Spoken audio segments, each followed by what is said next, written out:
I had only been backpacking for one night in my life before I began to prepare for a year-long backpacking adventure. With excitement and trepidation, I had accepted a fellowship that allowed me to spend my first year after college hiking alone on 4 continents to explore the idea of wilderness. Since I had been car camping over the years with my family, I knew that the first stop to prepare for the trip, after the library, was my local outdoor store. The inspiration for this trip was partly intellectual. The history of wilderness is a central topic in environmental history, which I planned to study in graduate school.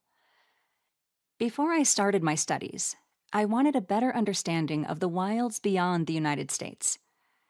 The trip was also deeply personal. Family road trips when I was a child shaped my romantic association with the wild and with mountains in particular. When I was 10 or 11, I longingly read my brother's Boy Scout handbook and ticked off the merit badges I imagined I would have earned if only I had been eligible to join that club. Ms. Guth's 11th grade history class introduced me to the Rocky Mountain School painter Albert Bierstadt and his oversized canvases of sublime mountain beauty in Yosemite. Camping trips with my parents and siblings in western national parks taught me how to set up a tent, poke at a fire, and wear a hat to keep warm at night. For an urban upbringing, my young adult life was full of messages that the mountains were where to go to feel real. I listened to books on tape like Hatchet and My Side of the Mountain, where courageous boys, always boys, lived in trees and learned the ways of the woods. Our family calendar of black and white Ansel Adams nature photography taught me how to see natural landscapes as the opposite of my everyday life in Los Angeles.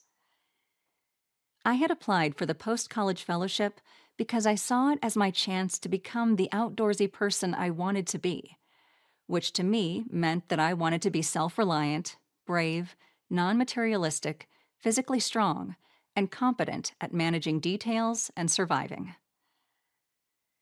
Gripped with the desire to exude expertise that I didn't entirely possess, I went to Adventure 16, a Southern California outdoor retailer. Before I went, I read guidebooks and imagined what I'd look like walking along Scotland's West Highland Way or climbing up Mount Kilimanjaro in Tanzania. But now, with the departure day only weeks away, I stood nervously at the wall of wool socks, comparing tan and brown. I reassured myself confidently that picking the right gear in that metropolitan store would be the key to my success in the great outdoors.